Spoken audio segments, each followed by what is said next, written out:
तपाईँको वृद्धि हुन्छ। आमेन। त्यसले गर्दाखेरि चाहिँ हामीले वचनलाई हेर्न जरुरी छ। के रहेछ हेडिङमा के लेखेको छ? हेडिङमा के लेखेको रहेछ?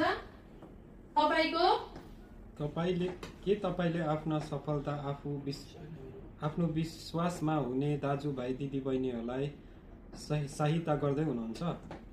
के तपाईले आफ्नो सफलताद्वारा है सफलताबाट चाहिँ तपाईले आफ्नो विश्वासमा हुने दाजुभाइ दिदीबहिनीहरूलाई सहायता गर्दै हुनुहुन्छ भनेको छ। आमेन। आमेन। यो तपाईले आफैलाई सोध्नुहोस्। हरेक अनलाइनमा हेर्ने हरेकले पनि त्यो कुरालाई याद गर्नुहोस् है। अनि यहाँ वचनमा के लेखेको रहेछ एकपल्ट फेरि पढिदिनुहोस् जोडले।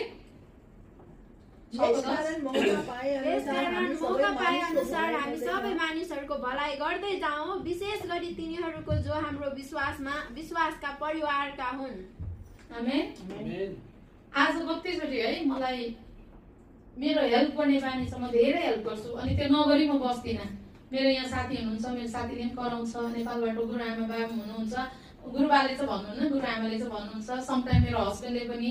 तर हामीले नि यहाँ हेर्दै गर्दा that's things it's not own कि हाम्रो होइन के, इट्स नट आवर, त्यो हाम्रो होइन, तर हामी भित्र हुने क्रिस्टको।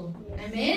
वचन चाहिँ क्रिस्ट हुनुहुन्छ। समटाइम यो नेचर म कतिचोटि मान्छेलाई गर्दिनँ भन्छु सहायता, बुझ्नुभयो नि, तर that is the nature of Christ. किनकि तपाईँ म भित्रको हुनुहुन्छ, येशू ख्रीष्ट हुनुहुन्छ, and that is the character of Christ. यीशुको चरित्र हो कि उसले सहायता नगरी बस्नु सक्दैन। आमेन। अनि त्यसले गर्दाखेरि यहाँ वचनमा के भनेको छ त, यहाँनिर कति मिठो कुरा भनेको छ। यसकारण के अरे मौका पाए अनुसार, के पाए अनुसार? मौका पाए। तपाईले मौका खोज्नु पर्यो अरूलाई सहायता गर्ने, बुझ्नु नि। तपाईले मौका यो होइन कि उसलाई अभिरल भाइलाई खान्छ त अभि म त बोल्दिनँ, उसको फोन आयो भने उसलाई पैसा चाहिएको छ कि काम चाहिएको छ कि भनेर बुढा नउठाउ है फोन भन्ने होइन।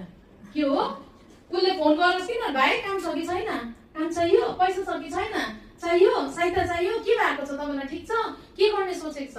एभ्री टाइम हामीले अभिरल भाइलाई मेसेज गर्छ कि गर्दैन भाइ? गर्छ। किन गर्छ? किनभने हामीले मौका खोज्नुपर्छ। आमेन। मैले आज कोही पनि यस्तो व्यक्ति छैन, मैले यहाँ दुबईमा धेरै व्यक्तिहरूलाई ल्याएँ, उनीहरूले मलाई भनेन, तर मैले हमेसा उनीहरूलाई मौका खोजेर यहाँनिर के गरे त, सहायता गरे। मौका खोज्नुपर्छ तपाईँ अनि मैले। किनभने कतिजना मानिसको बानी चाहिँ के हुन्छ, भाग्ने बानी हुन्छ।